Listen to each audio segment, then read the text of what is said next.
Welcome to this episode of Lagnapod. I am your host, Scott Johnson. I'm here with my fellow writers in crime. Go around the table here. This is Grant McLaughlin. Kyle Hamrick. Tommy Hicks. All right, we've got a wonderful, scrappy crew here. We like to punch above our weight, that's for sure. Yep, they're letting the inmates run the asylum here. So The elves are running the North Pole. Santa has got a brand new bag. Santa's out of the workshop. Yep, there you go. We don't know where he's gone, but we're here. When Santa's away, the elves will play. And we've got the news. We got the news. All right. Speaking of news, a whole bunch has happened in the last week. We kind of scrambling to kind of keep up here, but Kyle, you kind of updated us this morning on some statewide political developments in the lieutenant governor's race. That's right. Mobile's A.J. McCarron, who was a quarterback for the Crimson Tide from 2009 to 2013, is out of the lieutenant governor's race. He announced this morning. He said that there's a new football opportunity that has come up for him, and because of that, he is going to pull out of the lieutenant governor's race and dedicate his time fully to football. Now, another football opportunity, is this another backup quarterback position, or what are we doing here? I'm not sure. There's been some speculation that he could be taking a coaching job with some sort of football team in Birmingham. That's kind of been the chatter that's going around. But the main thing here is he is out of the race. He launched his campaign in October. He said he wanted to get involved in politics after Charlie Kirk was assassinated. And he also said that when Tommy Tuberville was the governor, his words, that he would be his quarterback for his conservative outsider agenda. Yeah, I think I'm gonna Not to be. Yeah, I'm. It's kind of too early in the race to even have moved the needle one way or the other. But I kind of am thankful that I might evade some of the football terminology and analogies that were on our way. Yeah. There's definitely going to be a lot less of that. Coach Governor Tommy Tuberville is still going to lean into it, I'm afraid, but we will have one less football metaphor to go around this campaign season. Yeah, I will say actually too, because go. Feinbaum has also announced that he is not going to seek the Senate That's race. true. That was last week or sometime. In the past couple of days. Because I wrote that story too. Yeah. Yeah. Interestingly, both of them said that the Kirk assassination kind of drove them into making those kind of preliminary plans. Mm-hmm. But not to be. Yeah, absolutely. I kind of, not to get ahead of ourselves, but maybe I was wondering if he maybe got called up to the Colts to, one more hoorah in the NFL. Oh yeah, to join Phillip. Yeah, but we'll talk about that later in the next section.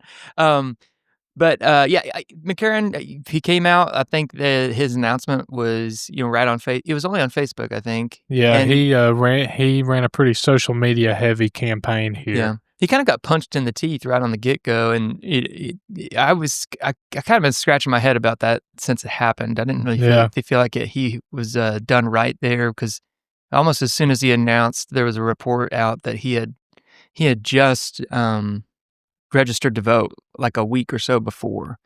That he had never voted prior to that. Yeah, that's what was claimed. And the issue was, I've been scratching my head over with that is I don't understand how anybody got that information. And the only way I could think of somebody getting that information is from the Secretary of State's office, who, is his opponent. Which, and Wes Allen is running in the race as well. I'm not accusing Wes Allen of doing anything, but the connections there are just like, well, how does someone get that info? If you're not familiar, getting someone's voting history like that is not easy. Unless you just straight up ask them and they tell you. And, you can tell if somebody was registered to vote. You could tell if they voted in a primary. But to know those specifics, it was just very odd. And I still don't know how that happened or how that report came out, but I thought it was kind of a punch in the teeth there. And I think his campaign said to the effect, this makes him the ultimate outsider candidate. Sure. So they kind of leaned into it there. But Yeah. now they've leaned out of it. And, this was something that I saw on a lot of his socials, was he didn't really have a lot of political statements as much as, say, a lot of statements about football across his socials and on his campaign accounts. Is that right? Well, I think a good bit of football. Yeah. I mean, from what I understand, but AJ McCarron's a great guy. But, it is kind of, I can't imagine how difficult it is to get out there and rebrand yourself and try and, jump into something you've never been in before. So, he said he might run again for something later. Yeah, down the road, he might get back into politics. So, yeah, we might not have seen the last of it. We might see a return of the McCarron. All right, moving right along the political realm.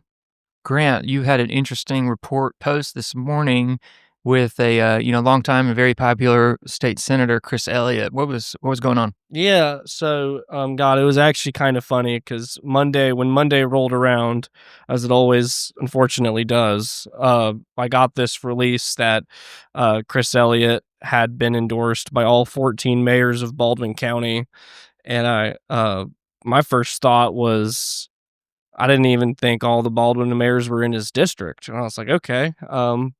So little time later, I'm starting to get messages and calls from people around the county that might not have been entirely true, and that some people had been mistakenly added to the list and they were upset about it. So I, yesterday, went about the task of calling every mayor in Baldwin County, or at least messaging every mayor in Baldwin County, and talked to several mayors who were erroneously added to that list of endorsements. And kind of just what had happened is he was at a mayor's event not too long ago in Robertsdale, and he asked people if they wanted to endorse him to hop in a picture with him. And then a couple other people, it being a political event, and a picture and a politician kind of go hand in hand. So a lot of other people jumped in, and they didn't know what it was for. And that was pretty much the story. Now just interestingly, Chris has denied that this has happened. And a couple of people who've started commenting on the story are wondering if some of these mayors just changed their minds and didn't want to be on the record as being for Chris. Yeah, and some said that they are not even endorsing anybody. No one has actually gone on the record saying that they're not endorsing. I would say that everyone who I talked to who is not endorsing Chris has not endorsed anyone. Yeah. And said that they either plan to in the future or they don't plan to at all. Yeah. And then for Chris's part, he says he claims the opposite. He says that he did get an affirmative from each of those mayors before putting out the announcement. So it's interesting because one of these mayors, Ruthie Campbell of Robertsdale, if I remember correctly, she's asking Chris to issue a correction to his original press release. So that'll be interesting. I've always kind of shied away from a bunch of endorsement stories, but this one was certainly a little more interesting than your boilerplate, endorsement story. That's for sure. Now, who was that Robertsdale mayor? Ruthie Campbell. Oh, Robertsdale mayor is going to ask for a correction on that? Yeah, she told us on the record that she plans to ask him for a correction. Interesting. Whether that, I guess I'll just have to kind of keep a beat on it, see if that happens. Yeah, interesting. All right, and then just in wrapping up here in this first part, we actually as a team went out and did a story on new data on caseloads and judicial needs for Mobile and Baldwin County. Actually, this stems from reports on statewide caseloads. Now, there's a complicated formula that they do every year based on the minutes. Actually, they do a whole survey. They do minutes worked, and judges participate. I think they had 80% of the state's judges actually participate in this study. They track, for 1 month, how much time in minutes they devote to certain cases and types of cases. At the end, they create this huge report, and basically then they evaluate and aggregate numbers on how many judges and a community and a circuit actually needs. And it's actually a really hard process to either get judges added or get judges relocated from one district to another, because you can only have a set amount. So you have to actually have a legislative act to add additional ones, or you can relocate them. Relocating is a very complicated and contentious process. I think the last relocation was a Jefferson County judge seat to Madison County, and that was a very ugly process from what I understand. Yeah. So I'm kind of curious though, the judicial redistricting or the adding of judges, is that something that the Alabama legislature has to do after a census? No, it's not connected to any census. It's all based on rolling numbers, and we actually had the Chief Justice Sarah Stewart, who took office earlier this year. She is a former Mobile County Circuit judge and a Mobile native, but not native, but she lives here in Mobile. But anyway, so she took over, and then she's been really devoted to trying to make this process very clear, transparent, and straightforward. She said in the past that after these numbers come out, there's some readjusting or some reallocating of how those numbers put together, and it's been kind of a weird thing that a lot of judges have questioned. But now that these new numbers are out, basically it shows, long story short, it shows that Mobile needs 4 more circuit judges on top of the 11 we already have. It shows that Baldwin County needs 2 more circuit judges on top of the 6. Well, yeah, I guess, but they have 6 now because they already had 1 added, so they only need 1 more. But they need 2 more. I'm blowing this up. So they need 1 more based on the amount of judges that were currently sitting on a bench. Okay. So we will need more, and that number is honestly pretty fluid because unlike Mobile County, Baldwin is the 7th fastest growing county in the nation, and if Judge Clark Stankowski is to be believed, and I think he might be in this situation, we're gaining like 20 people a day. Yeah. And not all of them are saints. So it's very likely our caseload in Baldwin County will balloon faster than our ability to get more judges. So it's back to the legislature. Now Mobile County actually has the largest caseload and actually clears the most cases in the state. Kyle, you spoke with the presiding judge, Wes Pipes. What did he have to say? He said, yes, we absolutely do need more judges here.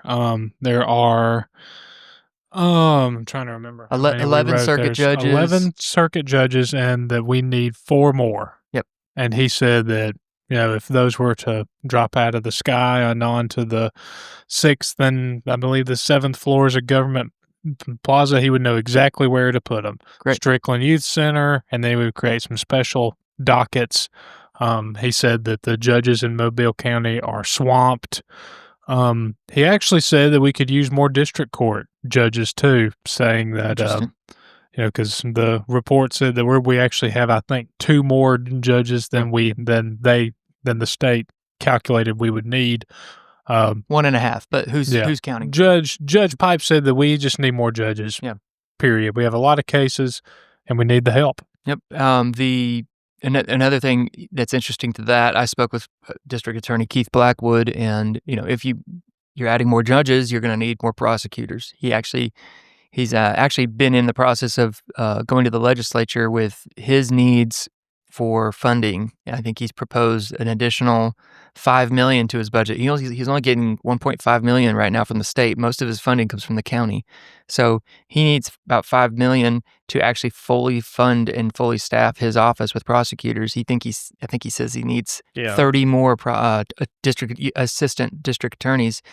It's not the only ones with money problems either. Baldwin County is very quickly running out of room to to have these, court cases. Yep. They're regularly using satellite campuses to hold court, and Stankowski is, I wouldn't say desperate, but he's getting there in terms of either the legislature or the county doing something about giving them more court space.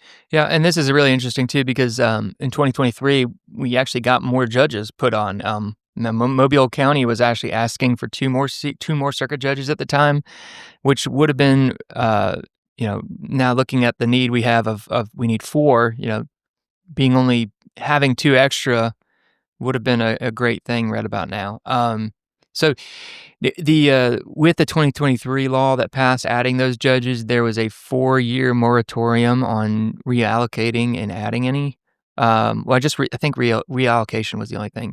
But so I don't think we should expect to see any kind of bills getting presented that would add anything this next session. I think we're going to have to wait for that in 2027. All right, but with that, we're going to just transition over to sports with Tommy Hicks.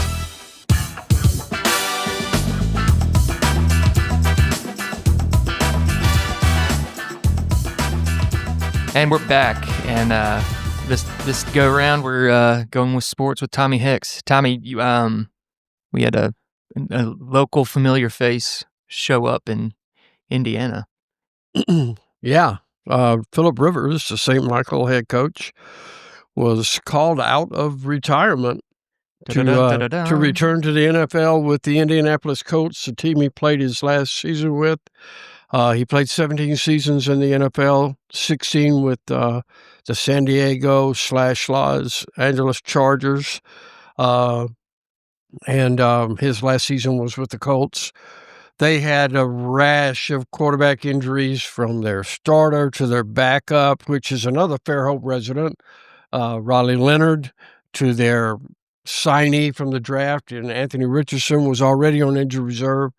So they were in a little pickle, but he and the Indianapolis head coach Stricken knew each other from the time he was the offensive coordinator and quarterbacks coach for Chargers. Now he's the head coach of the Colts. They have familiarity, and they made a phone call, and ever the competitive person that he is, Philip Rivers said, "Heck yeah, let's go." And he did not do a bad job. I mean, the numbers were not huge. He was, I think, 18 of 27 for 120 yards. He got a touchdown. 1 touchdown, awesome. 8-yard touchdown pass, the only touchdown in the game. Yeah. I mean, and mind you, the Seahawks had only allowed 9 points in the last 3 games. Yeah, so. I mean, against that defense, that's pretty impressive. And they had the lead with 1:18 left. Yeah. And then made a 54-yard punt or something. 56-yard field goal at the end to beat them. That's right, kid. They had made like a 56-yarder to, along the way as well, the Colts had. So, really good game. They were in it. They've already announced he's going to be the starting quarterback against the 49ers this week, another good team. So it'll be interesting to see how any improvements that he might make from the first week to the second, after he celebrated his 44th birthday last Monday when they made the phone call, when he actually did the workout, was on his birthday, his 44th birthday. So really interesting. It was cool. I went to a watch party in Fairhope that the team had at a Mexican restaurant, watching him. The kids went nuts when he was on there. And then they showed his son Gunner, who is the top quarterback prospect in the state for the class of 27. Mm-hmm. They showed Gunner on TV, and players went nuts again. That's my quarterback. That's Gunner. And so it was a really cool experience. So it'll be interesting to see how the rest of the season unfolds. Yeah, it's I'm going to be excited to see him again on the 49ers. Now, is he going to have his little picture pop up at the bottom? At the beginning of the game where they read off their names and they say where they're from. Yeah, that might be. You might have that with Philip Rivers, St. Michael. Philip Rivers, St. Michael Catholic. Yeah. Fairhope, Alabama. And tonight we got a game, the 68 Ventures Bowl. Yep. I know this is going to post the Thursday, so it all happened last night. But who's showing up here in Mobile? Yeah, we're going to have Louisiana against Delaware. Louisiana's a Sunbelt school, obviously. They played here once before. Delaware, this is their first ever bowl game.